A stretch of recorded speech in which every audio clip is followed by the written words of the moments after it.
Thank you for joining us for this episode of Comply on the Fly with M3 and Karen B.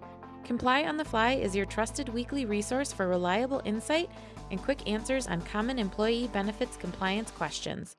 Please note, this podcast and the contents herein do not constitute legal advice. Seek the advice of counsel for any employee benefits compliance-related guidance or strategy. Hello, everyone. I'm Karen B. And the Comply on the Fly question of the week is, how can I provide the Summary Annual Report, or SAR, to my plan participants? In answering this question, we have to start with ERISA, or the Employee Retirement Income Security Act.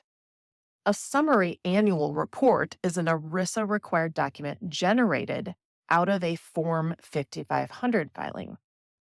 If you are not subject to ERISA because you are a governmental entity or sponsor a church plan, then of course ERISA doesn't apply here and you wouldn't be required to provide ERISA documentation.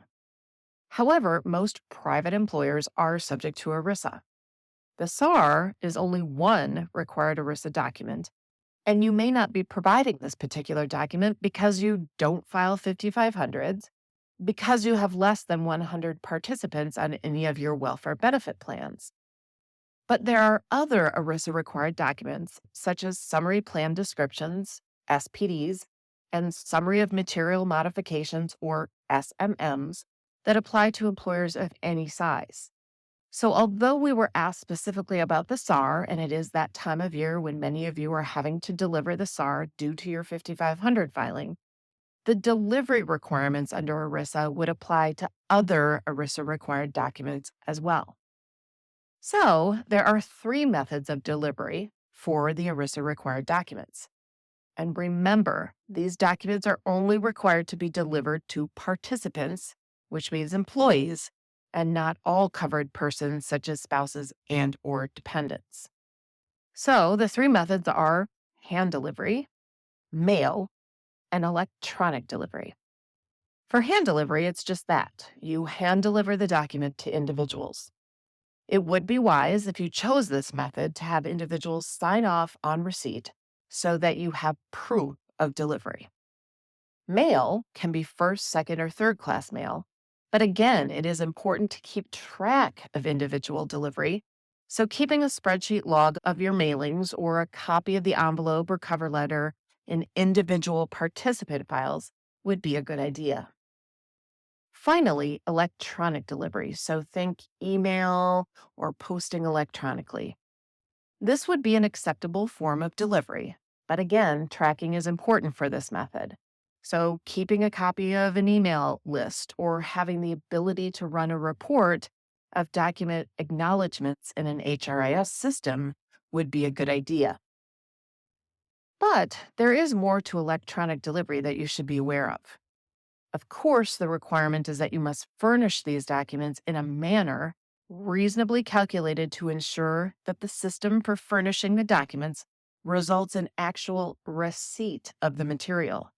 So simply posting the SAR or other ERISA documents, such as the SPD, without telling your participants it's there would not be acceptable.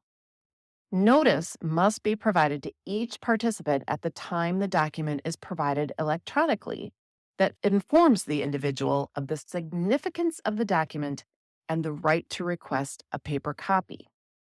Consent to receive ERISA materials electronically is not required if the individual has the ability to effectively access the document furnished in the electronic form at any location where the individual is reasonably expected to perform their duties and has access as an integral part of their job duties. It may also be okay if all your employees have to access an HRIS system in order to enter timesheets or other information on a routine basis, and you can require acknowledgement for these documents. However, the Department of Labor, DOL, has not officially condoned this method yet. If an individual does not have a work email address or does not regularly access the internet or your HRIS system, then you must obtain consent from the employee to provide ERISA documentation electronically. You must also provide a clear statement to the employee outlining what documents will be provided, a process to withdraw their consent, and any required hardware or software needed to access the documents. There are many notices that you as an employer have to provide to your employees. It is important to remember that ERISA required documentation is important, and you will need to keep track of individual delivery in order to avoid potential issues. And that is your Comply on the Fly question of the week. Thanks for tuning in. What's on your mind? If you have a pressing compliance question, send it to askkarenb at m3ins.com. We'll do our best to cover it in an upcoming episode. You can now follow and subscribe to Comply on the Fly on Spotify, iTunes, and Google Podcasts.